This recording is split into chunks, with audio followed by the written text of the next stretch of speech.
that? When you are ready to go, Oh, let's okay. it'll be in 1 minute. Show.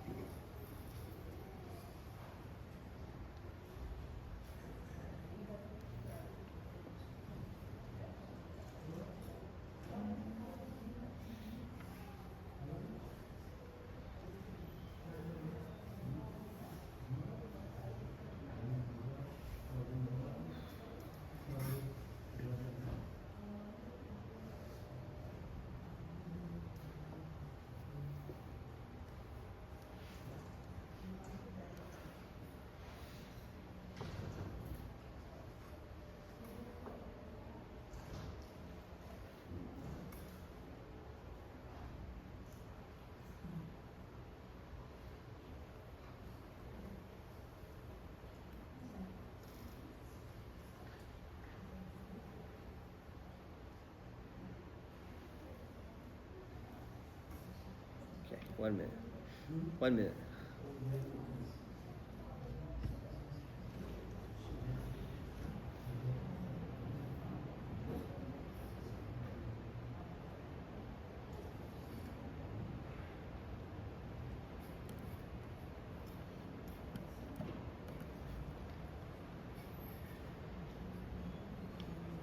You ready?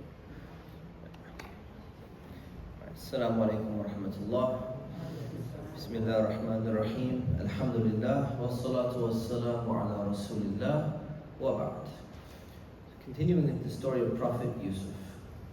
So the brothers go back to Egypt for the third time. And they go and they meet Minister Yusuf because they want to get some more food. And because their father sent them as well to go look for Yusuf and look for his brother Benjamin and try to find out what's going on.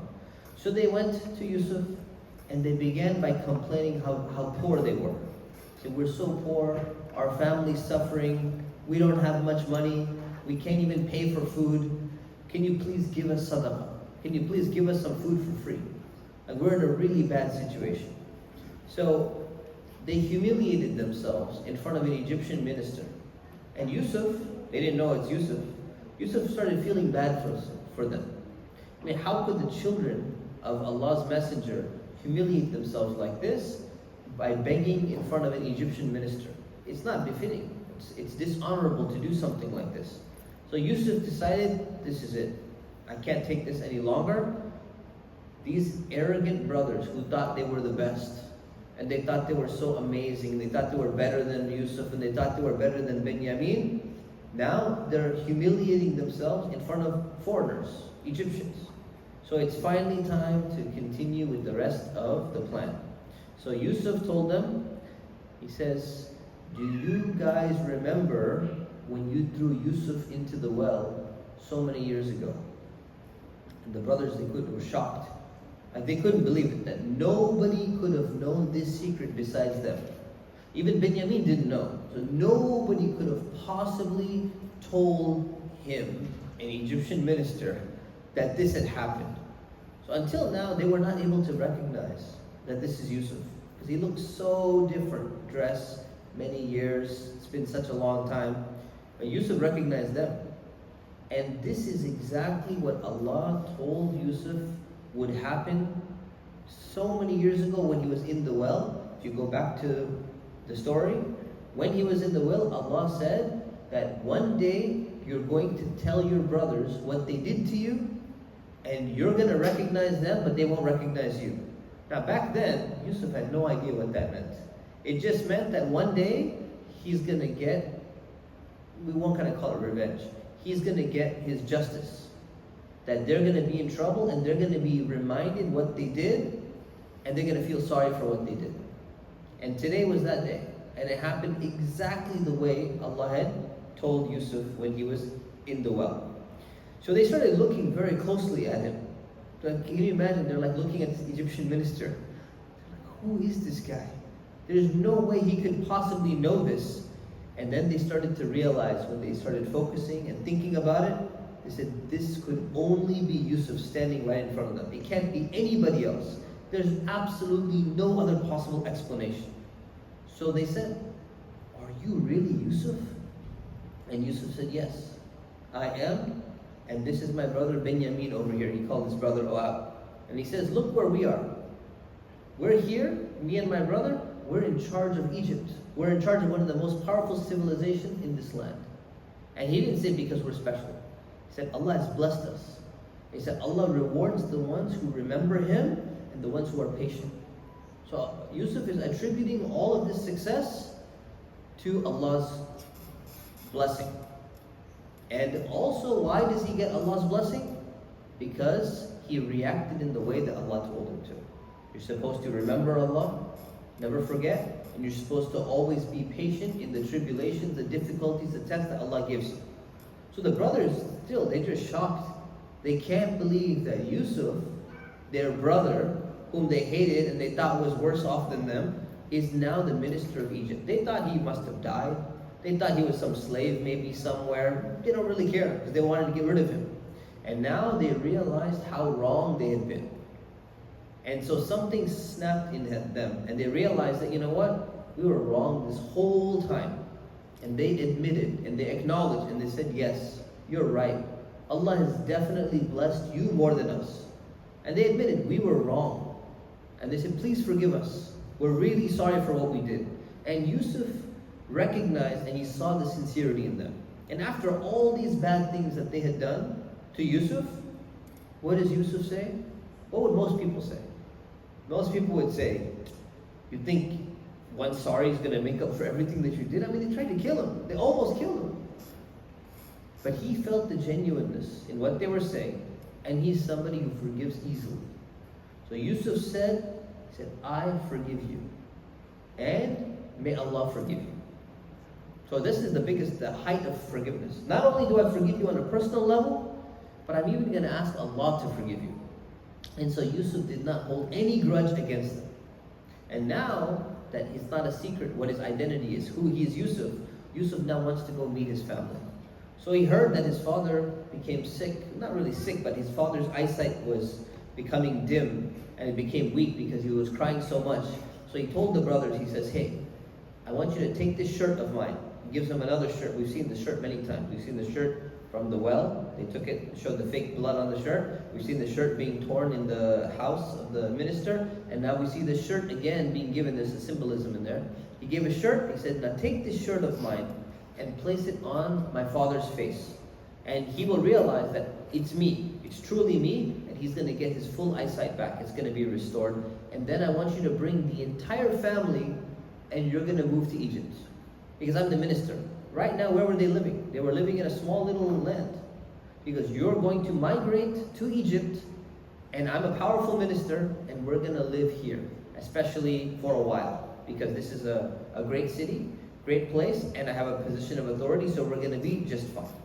So they now go back and tell their father what happened. But before they even arrive, the caravan of people, along with all the brothers, they're on their way back to Canaan. And Yaqub received a hint from Allah. Allah gave him like a little hint that, you know what? All your troubles, all these years that you've been going through, it's about to end. So he got excited. And he started saying, I can smell the fragrance of Yusuf coming back to me. And so the people around him, they were there, and they started making fun of him.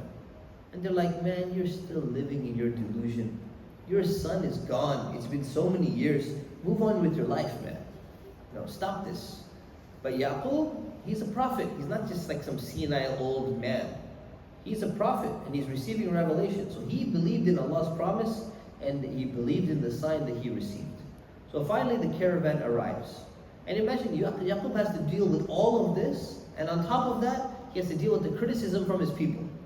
People, I mean, it's like people are already going through something, and then people, they talk too much, and they gossip too much, and then they criticize you to your face, and it just pushes you down even more. Yaqub has to be patient through all of this as well. And so the caravan finally arrives, and Yusuf's shirt was placed over Yaqub's face. And his sight immediately returned back to normal, because he realized it's like sometimes it's the power of your mind. It's of course just a miracle from Allah, but it's also the power of your mind can actually heal even an illness that you have. And sadness, extreme sadness, can actually cause you physical impairments. So his sight returned back to normal. And he got so happy, and all the people who had been making fun of him, including his own children, they used to make fun of him. He says, didn't I tell you that I knew a secret from Allah about Yusuf? See, Yaqub, he knew that Yusuf would come back to him, but he had no idea. One day, 1 year, 10 years, he has no idea how long. So the brothers, they finally understood what their father had been saying all these years, that he knew this was going to happen eventually, he just didn't know how long it would be. And that's how Allah tests us too. We go through some test, we don't know if it's going to be a day, or a month, or a year, but that's part of the difficulty of being patient, but that's what we're supposed to do. And so the brothers regretted, and they admitted their mistake to Yusuf. Now they go and they tell their father the truth of what they had done. And they go and they tell their father, and they ask him for forgiveness. They say, Father, ask Allah to forgive us too. We've done so many bad things. And Yaqub is exactly like Yusuf. He's a messenger of Allah for a reason. And all this pain and all this sadness that his own children had caused him, Yaqub forgave them. And what did he say? He said, okay, I will ask Allah to forgive you. And he forgave them too. And so now Yaqub sets out with his whole family, and they all moved to Egypt. And so when they came to Egypt, they finally met Yusuf. It was an amazing, extremely happy day. And so Yusuf invited him in.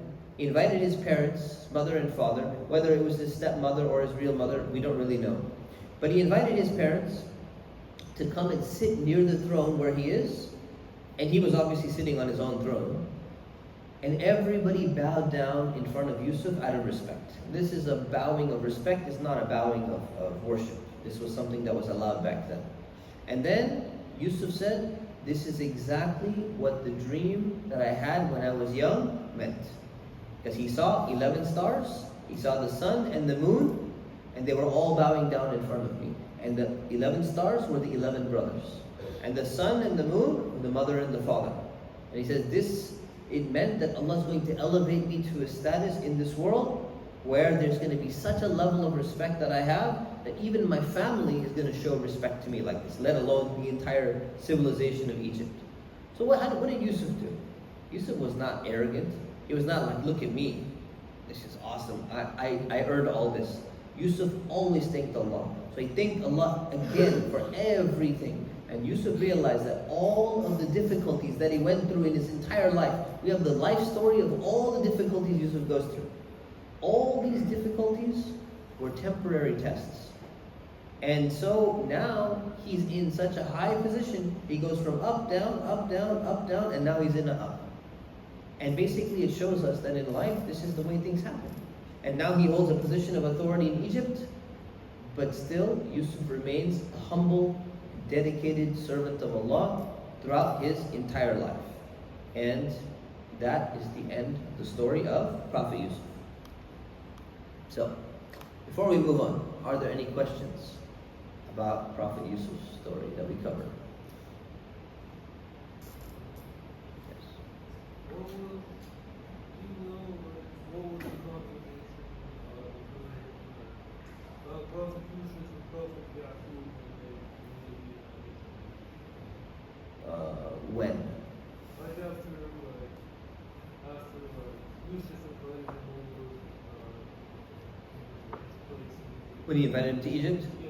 Yes, the conversation between father and son, they probably had a long conversation. They caught up on so many years of being away. And he said, you know what, we're so happy that you moved here. Let's all thank Allah for the blessings that we have. We don't know the details of the conversation, but that's probably what their conversation was. And then they lived together.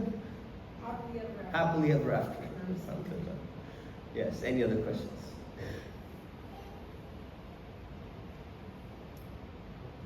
Okay, let's continue then with the story of Prophet Shu'ayb.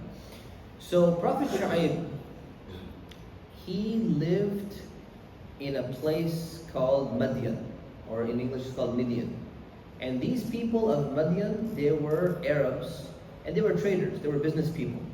And they used to worship idols, like many other people that we've seen. But they did something else. They used to cheat people. So one thing that's unique to them, many of the prophets that were sent, they were sent to idol worshipping people, most of them. told them to stop worshipping idols. But these people had some other moral, problem, some bad thing that they were doing. Prophet Lut were engaging in men, were marrying men and having relationships and all that stuff. They were also stealing, and they were cutting off caravans, and they did other things. The people of Madian, they used to cheat people by tricking them and deceiving them. So what they would do is whenever they would sell something, they would change their scales in order to trick people.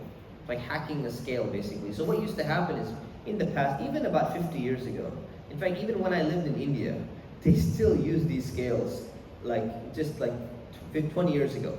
It's like a scale, and what happens is you put a weight on one side, and you put some grain or a bag of rice or flour, whatever you're buying, you put on the other side, and you put a 1 kilogram weight on this side, you put the bag on the other side, and if it balances, that's 1 kilogram of whatever you're buying, barley or wheat or whatever it may be. But what they did, they figured out a way to hack the scale. And it's not that difficult. One way you could do is you could trick people by putting actually a weight underneath the other side to make it seem like it's heavier. Or you could just make the pans look like they're kind of the same thickness. One is made of a thicker metal and one is made of like a thinner metal. There's so many different ways to hack the scale. So we don't know how they did it, but they somehow hacked the scales. And most people, even if you go to a grocery store today, sometimes when you buy fruit, there's like a little pan. You put your fruit in there to weigh it, and it'll tell you how much it weighs. Imagine you could hack that scale so that when you put it in there, it makes it seem like it's much heavier. Or when you go to the register, you put it on, you're buying an apple, and then you weigh that apple or the banana, and all of a sudden, let's say it's half a pound, but it shows 1 pound. You have to pay 1 pound, but you're getting half a pound. That's exactly what they used to do. The people of Madian, this is what they would do. So they'd sell like 9 pounds of grain, but their scale would say, that's 10 pounds of grain. You owe us this much money. And so this is one way in which they would steal from people. They would cheat people. And then another way is they would also sometimes rob entire caravans. Anyone passes by their land, they'd go out, send a raiding party. They don't have any police around them, and they would go and they would steal their merchandise. So this is the problem that these people had. So Allah chose one of those people, his name was Shu'ayb. And he's going to be the messenger to them to tell them to stop doing all these things. So Allah chose him just like the other prophets.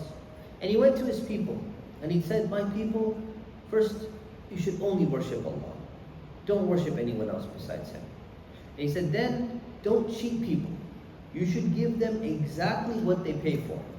And you should not change the scales. And he explained why. He said, remember, one, it's just wrong. Number two, Allah told you not to do it.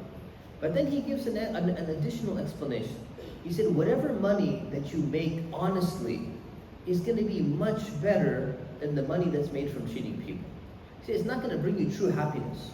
The blessing in that money, that you make a little bit more money but you were doing something wrong, you may think you have more money, but actually you're going to find that somehow you're not going to enjoy that money the way that you're supposed to be enjoying it. So he's trying to convince people in so many different ways to stop doing this. And then he continued, and he said, and remember, if you keep doing this, Allah's going to punish you for that on the Day of Judgment. So he said, don't do that. And also, don't rob people when they're traveling between cities, because that's the worst thing. It's worse than robbing, it's worse than stealing from someone who's inside of a city. Because at least there's police around and you have to kind of do it secretly.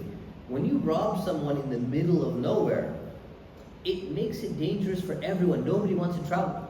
Nobody wants to go from one city to another city because they're like, you know what? It's not safe. There's bandits going to come and rob from me.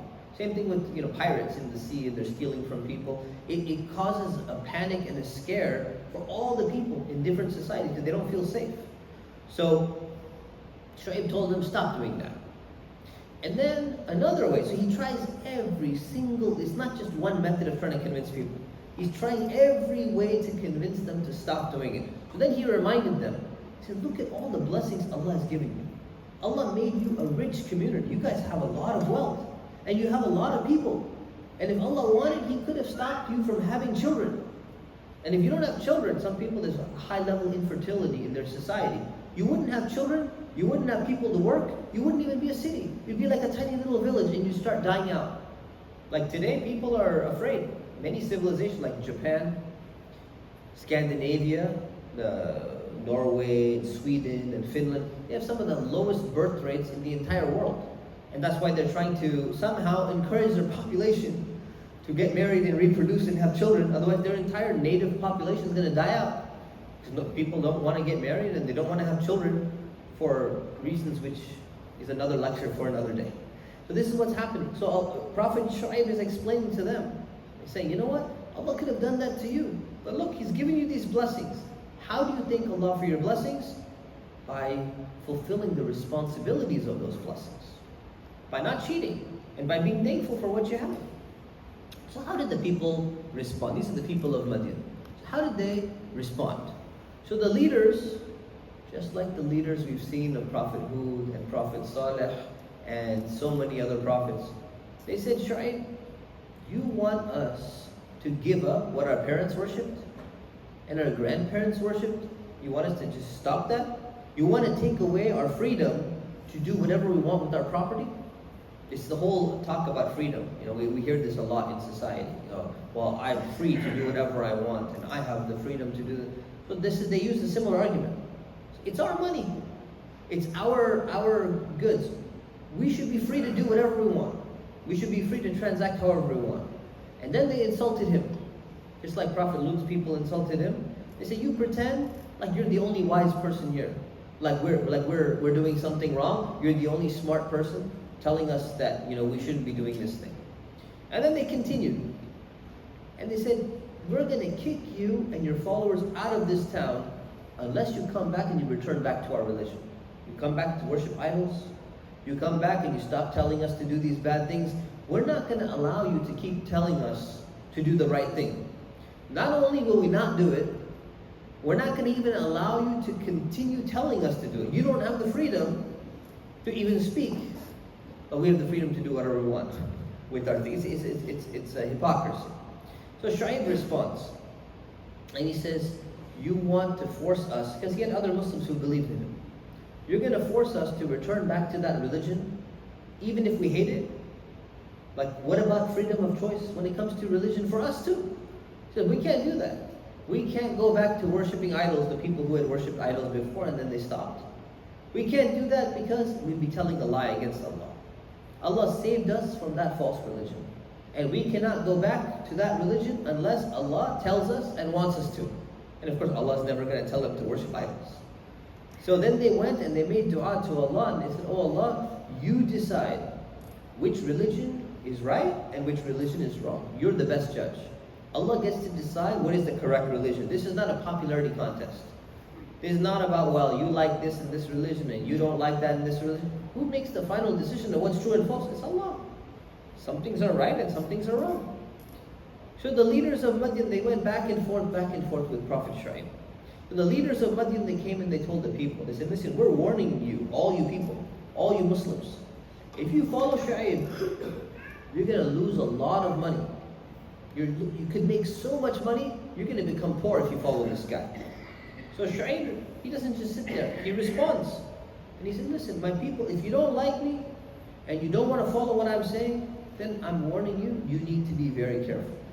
Because you've heard about the people of Nuh, and what happened to them. And you've heard about the people of Hud, and you've heard about the people of Saleh. So they've heard all these stories and how these societies were destroyed. So he says, remember also the people of Lut, you've heard about them too.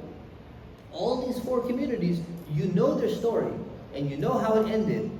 And even when it comes to Prophet Lut, their destroyed city is actually not far away from you. They live not far away from where the people of Prophet Lut used to live. And there were some ruins there that they knew about and they could see. So he's like, that's next door. And you guys should learn the lesson, and you should change your ways, and you should ask Allah to forgive you. So these people, they responded. So we really don't even understand what you're saying. It's such a ridiculous argument. He speaks the same language. He explained things very clearly. They had no other excuse to make. So what did they say? I don't really understand you. You're not making any sense to me. And then finally, they said, you know what? You're weak. You don't have any powerful. You're not very powerful, but you have a family that's protecting you. If you didn't have, so if Shu'ayb had a family, and the family protected him. He said, if you didn't have this powerful family protecting you, we would have already stoned you to death. Like we would have already removed you. But you know what? The only reason why we're not messing with you is because your family is very well connected. But you know what? You're a disgrace in our eyes. You're nothing in our eyes. And so they're insulting him and putting him down. Shu'ayb is not stopping. And so Shu'ayb responds, and he says, listen, my people. And he's speaking lovingly. I mean, while they're insulting him, he's still responding respectfully to them. Saying, listen, my people, is my family more important than Allah in your eyes? Like this is what you care about? My family is the one you think is protecting me? What Allah says is more important than that. But Shu'ayb knew that these people, their hearts are closed. Their minds are closed.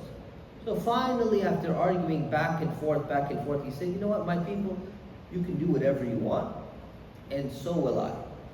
Soon you're going to see the punishment of Allah, and you're going to be disgraced. So you know what, let's wait, and let's see what happens, and let's see which one of us is telling the truth. That's all he could say. And then, finally, after a while, just like the other prophets, Allah told Shu'ayb, and He told the believers to leave this town. And they left. And Allah sent a powerful blast, like some kind of like earthquake or something like that. The people of Madian were destroyed. Just like the people of Thamud, the entire town was destroyed. As if nobody lived there. There's no remnants of the people of Shu'ayb at all. People of Madian are gone, wiped out. And so when Shu'ayb left, he looked back at the city that was completely destroyed. This was the city he grew up in. So he looked back in sadness. And sometimes you talk just to yourself. And he said, you know, my people, I delivered the message of Allah to you, and I just wanted good for you. But you know what? Why should I be so sad over people like you who refuse to believe? So he's kind of talking to himself. And he's like, yes, I'm sad that this whole city was destroyed and you're all gone. But why should I be so sad? Because you guys chose this, and there's nothing I can do about it. So he's just kind of like talking to himself. And this ends the story of Prophet Shu'ayb. Any questions about Prophet Shu'ayb or the people of Madian? Yes?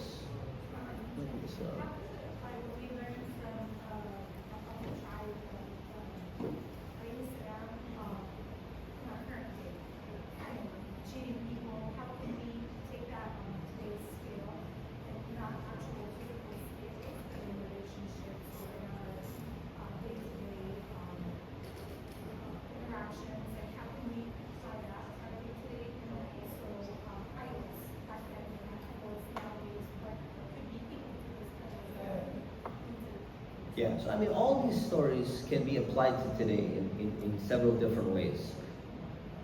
There's too many to list, but let's just take one example of, this hacking the scales that they would do, right? So people do things like that. They make scams. People who send you these scam messages, and they say, you know what, or they do, cryptocurrency scams. Or they go and they buy some merchandise, and when they're selling it, they lie about what their cost was. And they say, you know what, I bought it for this, and I'm giving it to you at my own cost. And they're completely lying. This is very common in business today. So people are doing the same thing. These people were doing it in one way. People do it in the electronic way. Sometimes they modify their paperwork. Sometimes they'll actually change the currency of a transaction, whatever it may be. So this applies in so many different ways. So that's one way in which we look and say, how can we apply what not to do in our own circumstance? Then when we talk about what to do, we look at Shu'ayb's response to the people, and not only did he didn't just simply say, guys, this is haram, you can't do it. This is a prophet. He said, don't do it. He explained there's going to be no barakah in your wealth, there's going to be no blessing in your wealth. He explains that Allah is going to hold you on the day of judgment accountable. He explains like so many point after point after point. So he doesn't just address things from one angle, he addressed it from several angles. So when we find someone who's engaging in this kind of behavior, we should be wise like Prophet Shu'ayb, not just say one thing, like, oh, astaghfirullah, that's haram. Some people just focus on everything is just astaghfirullah, that's haram. That's not how the Prophet spoke.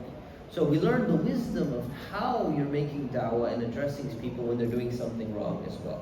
And also when it comes to patience, being insulted and being mocked, and people are going to come and respond to you. We can learn these lessons as well. There's so many lessons. These are just 3 examples. Any other questions about Prophet Shu'ayb?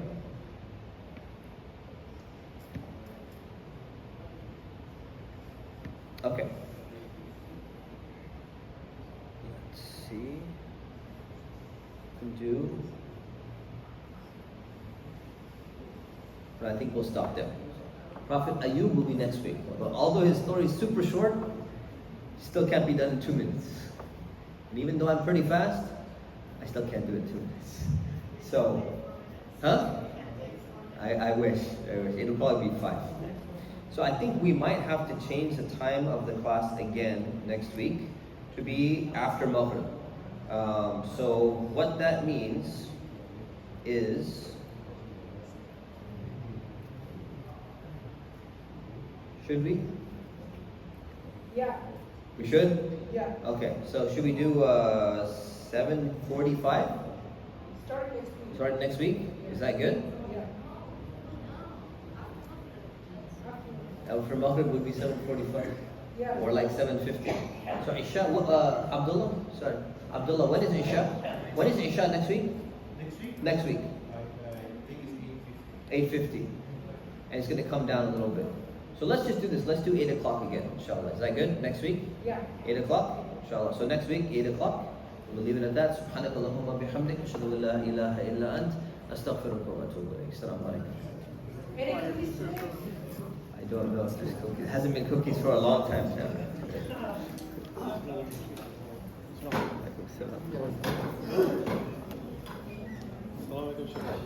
How are you doing? Good. Good to see you. Likewise. Alaikum assalam.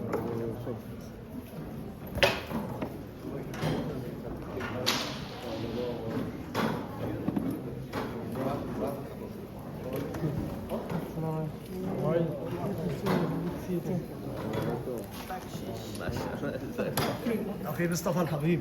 السلام عليكم. كيف الحال؟ الحمد يا لله. جابر. وعليكم السلام. برادر كيفك يا شيخ؟